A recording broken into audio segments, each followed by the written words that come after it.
So this first week actually goes along with the basic premise. Let's get started.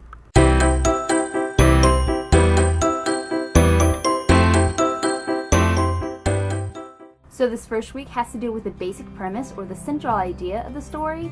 And as you can see on the Novel Factory's website, they have it where it's divided into character, situation, objective, opponent, and disaster.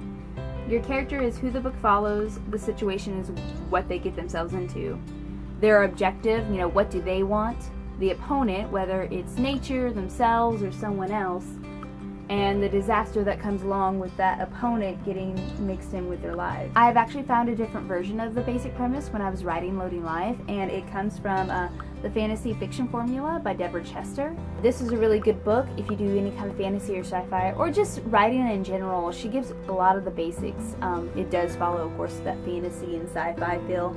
And yeah, it's great. But within her book, she has it as Spook. And Spook stands for situation, protagonist, objective, opponent, and climax. Which, of course, it sounds basically just like what they have on the Novel Factory, but she goes into a lot more detail about it in her book. I really love it. So basically how you go along with Spook is when this situation happens, the protagonist only wants their objective. But when the opponent does something, how will they get through the climax? So it takes a 2-sentence structure. A longer version is basically what you see in your book blurbs, this summary on the back of the book. It's like, this princess does this and this king does this, but what will happen when the evil villain does this? Will they survive? Dun dun dun. So, And I have written down like 2 examples that you all may have heard about. I don't know if anyone's heard of the Hunger Games, but it's a pretty good series. And in the Hunger Games, the first one that is, right? The Hunger Games, the spook would probably be something like, when she takes her sister's place as tribute in the Hunger Games, all Katniss Everdeen wants to do is survive the games and get home safely. But when the strongest combatants in the game components have her as their main target, will she be able to make it out alive? Dun dun dun. So you have the situation of when she takes her sister's place. The protagonist, of course, is Katniss Everdeen.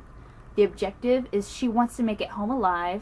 The opponents are the other combatants, especially the strongest ones, and the people who are running the Hunger Games. And the climax is, will she be able to make it out of their tricks and their attempts to kill her alive, right?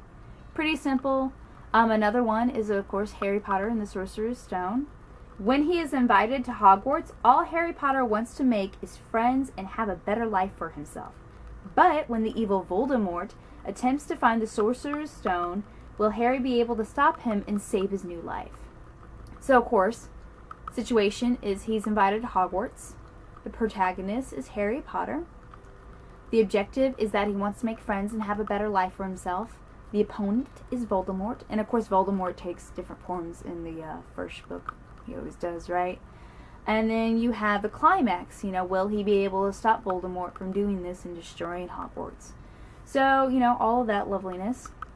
In my book, since I have 3 main characters, Kai, Lavanya, and Sexy Vampire Dude, I don't have a name for him yet. I've been searching on the internet for a good one, so yeah. But that's not the point. Since they're the 3 who are talking in my book, I really wanted to have 3 different spooks, right? And, I'm only going to read off one. I don't want to ruin the story before it's even published to you all. But let me see. Which one should I do? Let's do the first one. Let's do Kai. Kai is a teenager. She's about 17 and all that. She's the shape-shifting hunter. So here's her spook, and I hope you find, each and every element in it. When she runs away from home, Kai, the shape-shifting hunter, wants to bury her past and start anew. But when the Sexy Vampire Dude, who does not have a name, tries to steal her shape-shifting abilities, can she keep everything hidden from Lavanya and the Hunters Guild? Dun dun dun. And with this one, you can see all the different elements. What you really want to do with the spook, though, no matter how you write it, it doesn't have to be action-packed or anything like that. But what Spook is really about is setting the stage for your story structure, which of course is the next episode. This basically pertains to what happens in the 3-act story structure, which Novel Factory goes over next.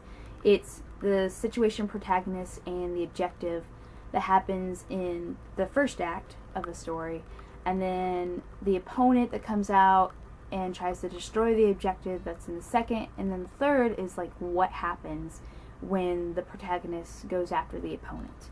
So, yeah, I think I really have 3 good spooks, and I think it really does develop my story a lot.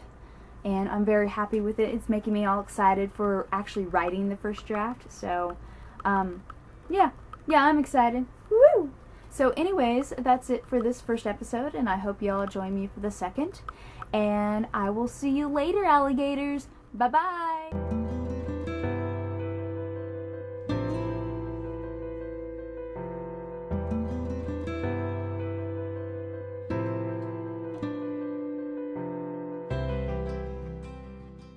Woo! So anyways, that's the woo! And woo! Woo! Oh my god.